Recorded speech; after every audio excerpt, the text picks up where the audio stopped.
टूटे हुए सपनों की कौन सुने सिसकी, अंतर की चीर व्यथा पलकों पर ठिठकी। हार नहीं मानूंगा, रार नहीं ठानूंगा, काल के कपाल पे लिखता मिटाता हूँ, गीत नया गाता हूँ। कहानी एक आजाद शत्रु की जिसने इंसानियत, जमहूरियत और कश्मीरियत का नारा दिया। कहानी अटल बिहारी वाजपेयी की। एक कवि जो देश प्रेम और आपसदारी की भावनाओं से सराबोर था। एक नौजवान पत्रकार जो नर्मदा नदी की तरह बहती हुई धार के विपरीत बहने वाला नाविक था। भाषा और संस्कृति का ऐसा सेवक जिसे किताब और कविता की परंपरा के लोग आज भी मुखिया मानते हैं। और एक प्रेमी जिसने खुद को प्रेम में इस तरह समर्पित किया कि उम्र भर अपनी मोहब्बत का इंतजार किया। ये शेर उन पर खूब सटीक बैठता है।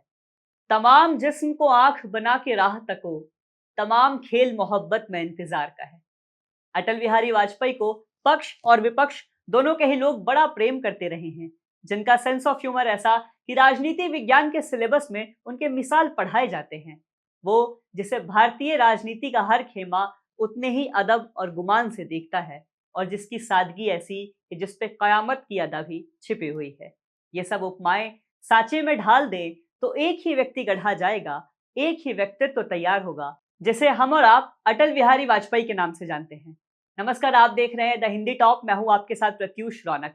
खबर में आगे बढ़ने से पहले आप हमारे चैनल द हिंदी टॉप को सब्सक्राइब करके बेल आइकन दबाना ना भूलें, ताकि आप तक पहुंचे हर खबर सबसे पहले। संसद के गैलरी की बात है। सामने से पंडित नेहरू आ रहे थे और इस तरफ से राजनीति का एक नौसिखिया नौजवान अटल बिहारी वाजपेयी वो जा रहे थे।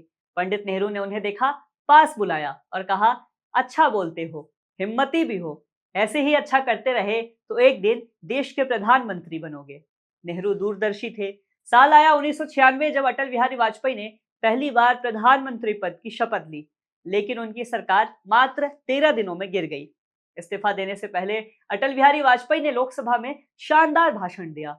उनके भाषण का वीडियो आज भी आए दिन सोशल मीडिया पे वायरल होता रहता है। इसके 2 साल बाद यानी साल 1998 में अटल बिहारी वाजपेयी ने दूसरी बार प्रधानमंत्री पद की शपथ ली, और इसके 1 साल बाद ही यानी साल 1999 में लोकसभा चुनाव में एनडीए गठबंधन को जीत मिली और वाजपेयी लगातार दूसरी बार 1999 में देश के प्रधानमंत्री बने। इसको लेकर एक मजेदार वाकया भी याद आ गया, सुनते जाइए।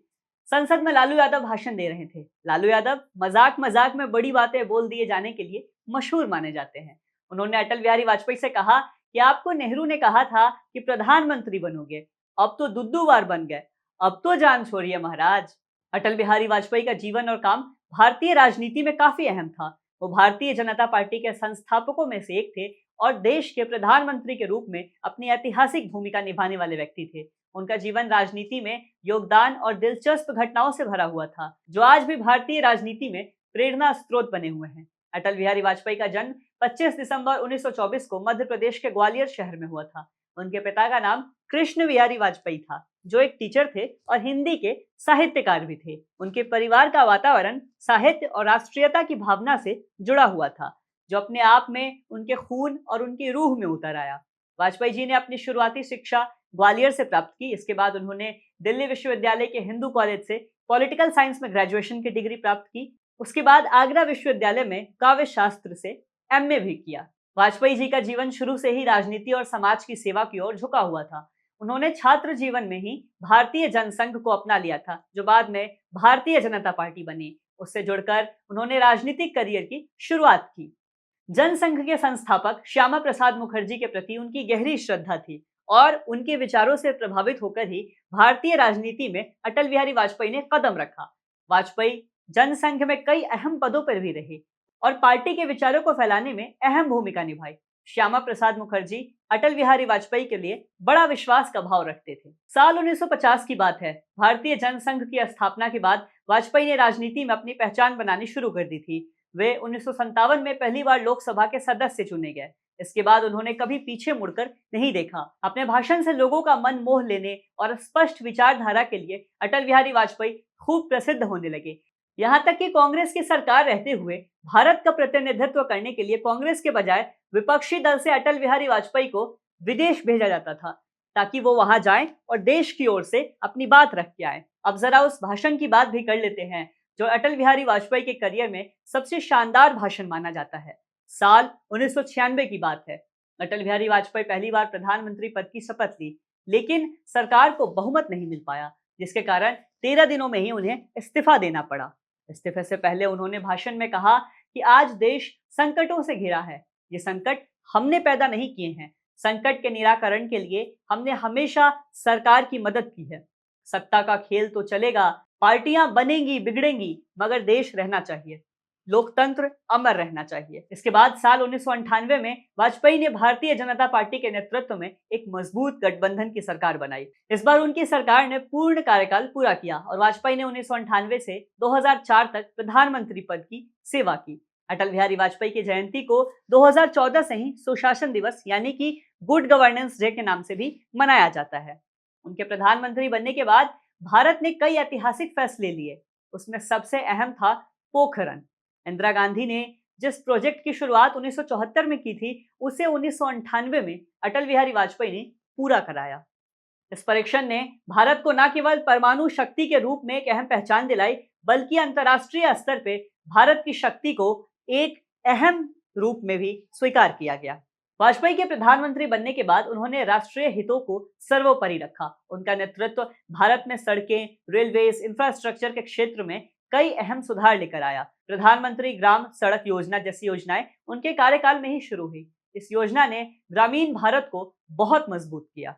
वाजपेयी का कार्यकाल कश्मीर की समस्या और पाकिस्तान के साथ रिश्तों में सुधार के संदर्भ में भी बहुत अहम माना जाता है। वाजपेयी ने साल 1999 में लाहौर की यात्रा की और पाकिस्तान के प्रधानमंत्री नवाज शरीफ से बातचीत भी की। ये यात्रा भारत पाकिस्तान के रिश्तों में एक उम्मीद लेकर आया था। हालांकि करगिल युद्ध के दौरान पाकिस्तान ने भारत के साथ विश्वासघात किया। वाजपेयी ने अपने कार्यकाल में कश्मीर के शांति के लिए लगातार कोशिशें की। वाजपेयी ने 1999 में लाहौर बस यात्रा के माध्यम से भारत और पाकिस्तान के संबंध सुधारने की कोशिश की। अटल का लाहौर बस यात्रा का फैसला भारत पाकिस्तान के रिश्ते में एक अहम कदम था। उन्होंने अपनी कविता के अंदाज में कहा, हम दोस्त बदल सकते हैं लेकिन पड़ोसी नहीं। ये कदम शांति और आपसी समझ को बढ़ाने का प्रतीक माना जाएगा। हालांकि करगिल युद्ध के कारण प्रयास बाधित हुआ, लेकिन उससे साहस और शांति के प्रयास विश्व भर में सराहे गए। अटल बिहारी वाजपेयी का व्यक्तित्व राजनीति में उनके आदर्शों और विचारों के साथ गहरे रूप से जुड़ा हुआ था। वो एक कुशल वक्ता, विचारशील नेता और सशक्त रणनीतिकार भी थे। उनके भाषणों में गहरी बात छिपी होती थी, जो जनता को प्रेरित करने के साथ साथ उनकी भावनाओं को भी जगाती थी। उनके व्यक्तित्व में एक संयमित, गंभीर और प्रेरणा से भरी छवि थी, जिसका असर आज भी उतना ही प्रभावी है। वाजपेयी एक कवि थे। उनकी कविताएं राजनीति से जुड़ी होती थी। उनकी कविताएं प्रेम, राष्ट्रवाद, मानवता की गहरी संवेदनाओं को दर्शाती थी। उनके सबसे प्रसिद्ध काव्य संग्रह में मुझे देखो और संस्कार उनकी साहित्यिक पहचान को और मजबूत करते हैं। अटल बिहारी वाजपेयी की गहरी दोस्ती भी थी। लोग उनकी मिसाल भी देते रहते हैं। अटल दोस्तों के दोस्त कहे जाते थे। अटल और राजकुमारी कौल की दोस्ती की भी चर्चाएं खूब होती रही हैं। चलिए ये कहानी भी आपको बताए चलते हैं। इस किस्से की शुरुआत 1940 के दशक के मध्य में हुई थी। उस दौरान लड़के लड़की की बातचीत भी कभी कभार होती थी, वो भी किसी किसी के बीच। इस दौरान ग्वालियर के एक कॉलेज में राजकुमारी कौल के लिए युवा अटल बिहारी वाजपेयी ने एक किताब में लव लेटर रखा था, लेकिन अटल बिहारी वाजपेयी को उस पत्र का जवाब कभी नहीं मिला। हालांकि ऐसा नहीं है कि राजकुमारी कौल ने जवाब नहीं दिया था, लेकिन उन्होंने जो जवाब दिया, वो जवाब जिस किताब में लिखा था, वो अटल बिहारी वाजपेयी के पास कभी नहीं पहुंच पाई। बाद में सरकारी अधिकारी रहे राजकुमार कौल के पिता ने अपनी बेटी की शादी कॉलेज के टीचर रहे ब्रज नारायण कौल से कर दी। राजकुमारी कौल के करीबी दोस्त और कारोबारी संजय कौल ने बताया कि राजकुमारी कौल अटल से शादी करना चाहती थी, लेकिन उनके घर वाले तैयार नहीं थे। हालांकि अटल और राजकुमारी कौल की शादी तो नहीं हुई, लेकिन वो दोनों काफी वक्त तक गहरे दोस्त बने रहे। राजकुमारी कौल की शादी होने के बाद अटल सियासी दुनिया में मशगूल हो गया। इन दोनों की मुलाकात करीब 1.5 दशक के बाद हुई, जब अटल संसद के सदस्य बन चुके थे। 40 सालों से ज्यादा समय दोनों दोस्त रहे। साल 2014 में राजकुमारी कौल का निधन हो गया और अटल जी का निधन साल 2018 में। लेकिन उससे पहले अटल ने मिसेज कौल की दोनों पुत्रियों नमिता और नम्रता को अडॉप्ट कर लिया था। अब लगे हाथ आपको वाजपेयी जी के जीवन से जुड़े राजनीतिक किस्से और अहम कहानियां भी सुनाई देते हैं। राजनीतिक किस्से तो अटल बिहारी वाजपेयी को खूब लोकप्रिय बनाते ही हैं। उनके निजी जीवन से जुड़ा एक किस्सा भी बड़ा प्रचलित है। किस्सा उनके बचपन का है। ये बात उस समय की है जब अटल लॉ की पढ़ाई कर रहे थे। कानपुर के डीएवी कॉलेज से अटल ने कानून की पढ़ाई की। उसकी साइड वाली बेंच पे उनके पिता भी बैठा करते थे। जी हाँ, पिता पुत्र ने साथ में ही लॉ की पढ़ाई की है, दोनों एक ही हॉस्टल में भी रहा करते थे। अगली कहानी साल 1957 की है, जब अटल पहली बार देश के संसद में पहुंचे। अपनी अच्छी हिंदी की वजह से उन्होंने बहुत जल्द अपनी अलग पहचान स्थापित कर ली थी। जाहिर है नेहरू भी उनको काफी पसंद किया करते थे। लेकिन एक बार संसद में जब नेहरू ने जनसंघ की आलोचना करती थी, अटल ने चुटीले अंदाज में जवाब दिया और कहा कि मैं जानता हूं पंडित जी कि आप रोज शीर्षासन करते हैं, यानी पैर ऊपर और सिर नीचे करके करने वाला आसन। इस बात से मुझे कोई आपत्ति नहीं है, लेकिन मेरी पार्टी की तस्वीर उल्टी ना देखें। अब ऐसे जवाब की उम्मीद उस जमाने में पंडित नेहरू ने अटल बिहारी वाजपेयी से नहीं की थी, लेकिन वो भी मुस्कुराए और बात खत्म हो गई। एक बार की बात है जब ममता बनर्जी रेल मिनिस्टर हुआ करती थी। देश में भाजपा की सरकार थी, उनकी तरफ से हर दिन दूसरे दल का विरोध होता था। किसी भी बातचीत से नाराज हो जाती थी ममता बनर्जी। इससे अटल बिहारी वाजपेयी को काफी मुश्किल का सामना करना पड़ता था। ऐसे में उन्होंने सबसे भरोसेमंद जॉर्ज फर्नांडिस को ममता के पास भेजा था, लेकिन ममता बनर्जी ने मिलने से साफ मना कर दिया। ऐसे में एक दिन बिना बताए वाजपेयी खुद ही ममता के घर पहुंच गए। ममता तो नहीं मिली, लेकिन उनकी मां से मुलाकात जरूर हो गई। बताया जाता है कि तब अटल बिहारी वाजपेयी ने ममता बनर्जी की मां के पैर छुए और हंसते हुए बोला, आपकी बेटी बहुत शरारती है, बहुत तंग करती है। ऐसा माना जाता है कि वाजपेयी का वो अंदाज ममता बनर्जी के गुस्से को एकदम शांत कर गया। अगली बात उस समय की है जब जम्मू के पास अखनूर में चिनाब नदी में बाढ़ आ गई थी। वो बाढ़ इतनी तेज थी कि एक नदी का पुल भी उसके साथ बह गया था। तब अटल बिहारी वाजपेयी उस क्षेत्र का दौरा करने गए।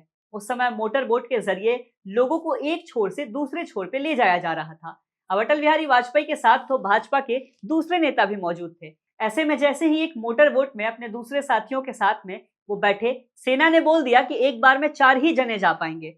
अटल बिहारी वाजपेयी चाहते तो अपने किसी भी छोटे नेता को बोट से उतरने के लिए कह सकते थे, लेकिन उन्होंने जोर देकर बोला, पहले इनको पार लगाओ, फिर मुझे ले जाना। साल 2004 में लोकसभा चुनाव में वाजपेयी को हार का सामना करना पड़ा। इसके बाद वाजपेयी ने राजनीति से थोड़ा सा ब्रेक लिया और उसके बाद संन्यास की घोषणा भी कर दी।